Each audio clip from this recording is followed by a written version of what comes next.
You weren't in love. You were attached to potential. Good morning. Welcome to another Sunday alignment. And this Sunday, I want to talk about a word, a very, very large word, a word that lives deep within many empaths, a word that narcissists actually depend upon. That word being hope. Let's begin here. You didn't fall in love with who they were. You actually fell in love with who they could be. And that distinction actually matters. Because potential feels powerful. Potential feels hopeful. Potential feels like purpose. And empaths are wired to see potential. You see broken pieces and you imagine restoration. You see inconsistency and you imagine growth. You see chaos and you imagine healing. But here is the hard truth. Potential is not reality. Say that again. Potential is not reality. See, they showed you flashes, moments of tenderness, moments of clarity, moments of brilliance. Just enough to make you believe. To make you believe if they can be this, they can become this. And you stay loyal to that version, not the real one, the imagined one. That's not stupidity, that's wiring. Empaths don't fall for masks. They fall for glimpses. But glimpses are not foundations. You cannot build peace on glimpses. You cannot build stability on flashes. You cannot build a future on almost. You were not addicted to them. You were addicted to the idea of who they might become. And that addiction, it's subtle. It's subtle because it feels noble. It feels loving. It feels patient. But if you are loyal to someone's potential more than their pattern, you are betraying your own reality. Let this sit. Hope without boundaries becomes self-betrayal. Let's go deeper. Hope is beautiful. Hope builds movements. Hope builds families. Hope builds nations. But hope that is misplaced hope becomes self-sabotage. See, I've been there. You kept saying they just need time. They've been through a lot. They're capable of more. And you know what? You weren't wrong. They were capable of more.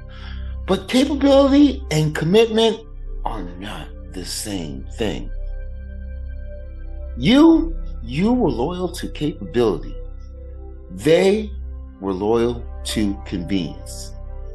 That's where the imbalance lived. And every time they gave you a small, a tiny, a minute improvement, like a good week, a good conversation, a good apology, it reignited your hope. And hope restarted the cycle. Hope became your handcuffs. Not because hope is bad, but because hope without boundaries becomes self-harm. Read that again in your mind. Hope without boundaries becomes self-harm. See, you kept investing emotional energy into a future version of someone while ignoring the current version.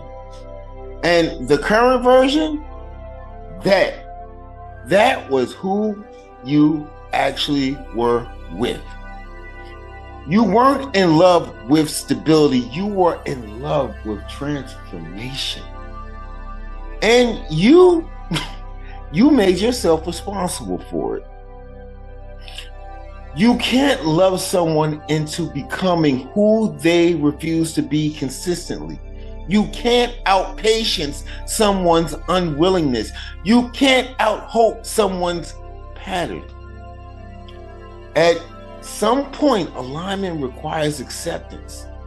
Acceptance of what is, not what could be. Not what could be. You're not grieving them. You're grieving the story. This is the hardest part. See, you are not grieving the person.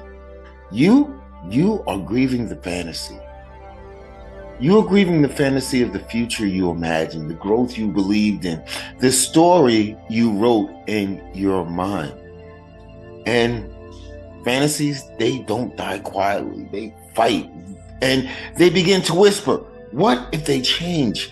What if this time is different? What if you gave up too soon? But here is alignment. If someone wanted to become that potential version consistently, you would not have to convince them. You would not have to coach them. You would not have to drag them. They would actually show up.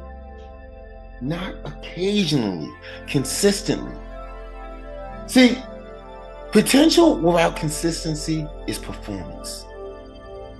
And performance without change is manipulation. You were addicted to the possibility of who they could be. Now, alignment asks you to choose reality over fantasy. Reality might feel quieter, less dramatic, less intense, less electric. But, and I say this, reality is stable. Reality is grounded. Reality does not keep you in emotional withdrawal. You are not weak for seeing potential. That's your strength. But alignment requires wisdom. And wisdom says, I no longer date potential. Wisdom says, I no longer attach to fantasy. Wisdom says, if you cannot show up consistently, I cannot stay. And when you let the fantasy die, you don't become cold, you become clear. See, clarity is not cruel. Clarity is protection. And protection is power. You weren't addicted to them. You were addicted to who you believed they could become. Today, we let that illusion go and we choose alignment. Stay powerful. Clarity is protection. Stay powerful.